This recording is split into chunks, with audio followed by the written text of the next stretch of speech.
Let's take a quick look at solving a practice problem. And this is our Practicum 4, Game of Droids. So we see in the description that our company is working on a new game which is based on robot characters. Different robots have different capabilities and behave differently. So our task is to implement these three classes. Here's our class specification given in a UML diagram, and it tells us the fields that we need. We need a droid that has a name, power level, and then it has various methods that we have to implement. And we'll see we have more information about that later. Then we have two other pieces. We've got two other types of objects, a battle droid and a messenger droid. So in terms of processing, we can get this set up, but we'll see, before we go further, we see that the droid class is an abstract class. That means that we'll see that the other droid classes are actually going to be extensions of that abstract class. So let's start by just setting up what we have here with the droid class. So I've started off, I have a file, a Java file, droid.java, and I want to remember all of these details. I'm just going to copy and paste into my file so that I know I've got what I need. And so the first thing that we saw was that it had a minus sign in front of it. That's our first attribute. And so these are the instance variables that we're going to create. But the first thing I want to change is right up here. We were told that this was going to be an abstract class. And what that means is this is really just a blueprint of what a droid type object would look like. And we'll create versions of non-abstract classes from this. But this is our blueprint, and we know it's going to have a name,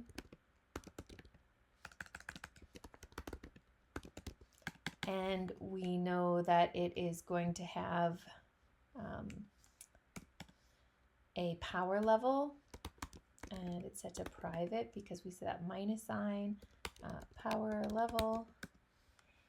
And we know that it better have a constructor, and so that's always public, and it always has the same name, public droid, and we say it's going to expect a string. And if it's expecting a string, it's going to be the name that it's receiving. And so we can say, well, it's going to set this dot name to name, likely.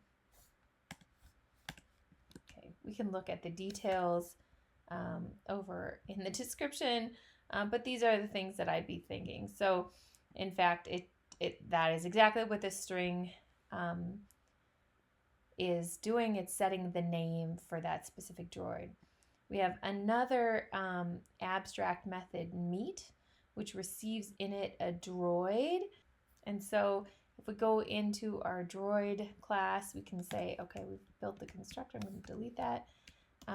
We're going to have a public and abstract. It's going to return void, and it's going to be called meet, and it's going to take as an argument, it will expect another droid. Okay, and we're not given much about what that method should do. But the first part of the problem is to just get these things set up.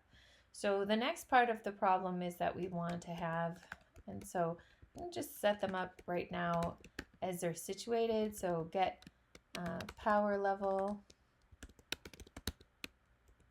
Oops.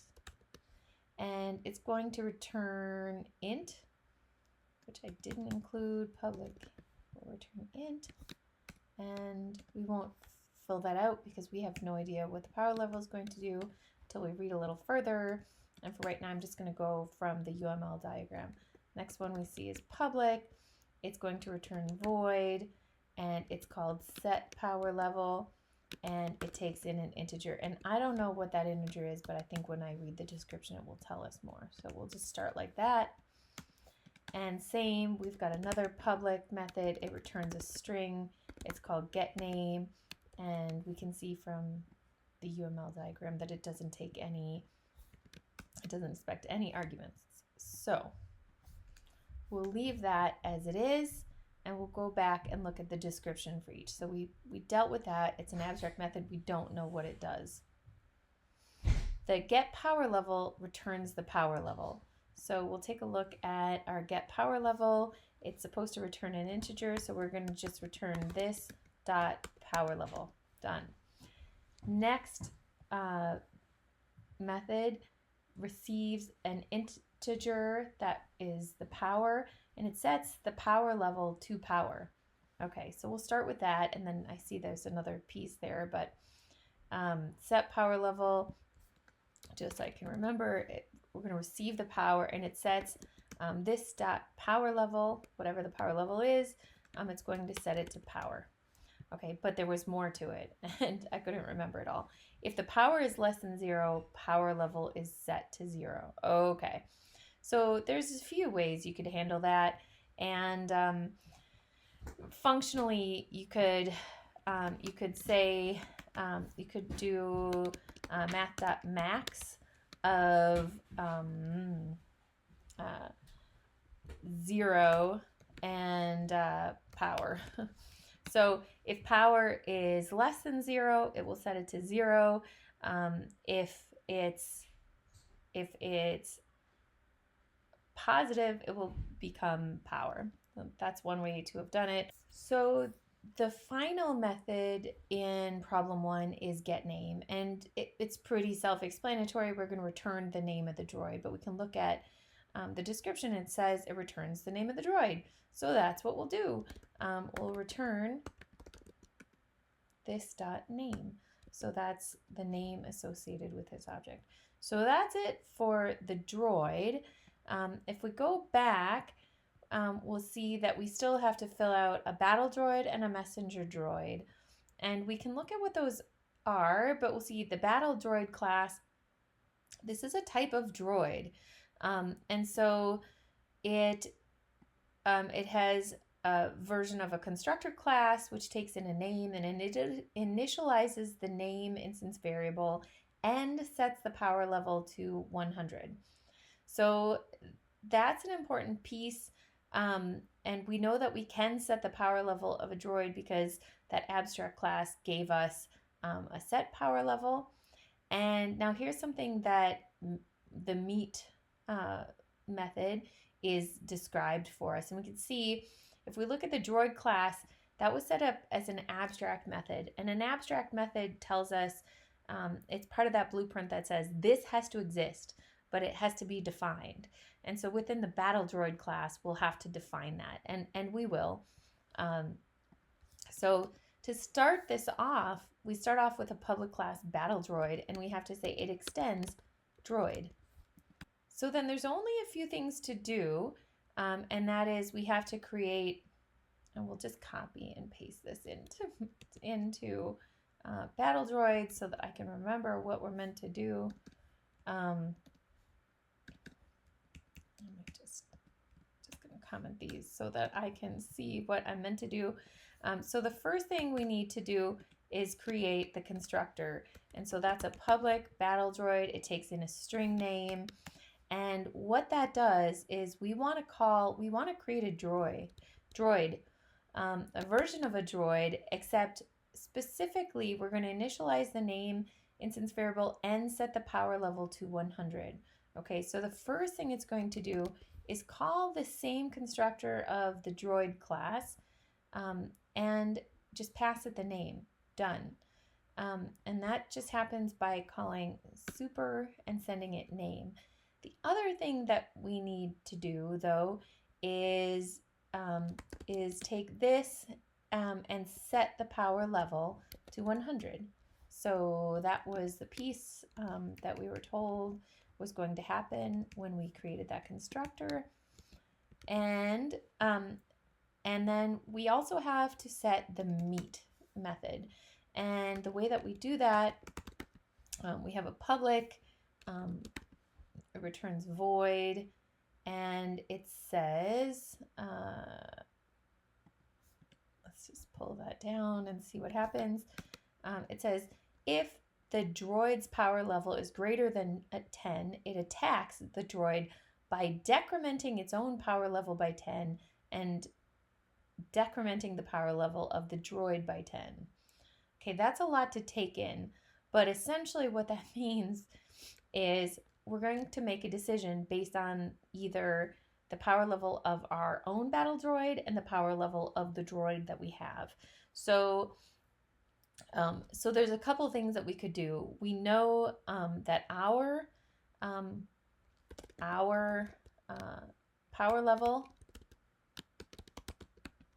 is going to be this dot power get power level.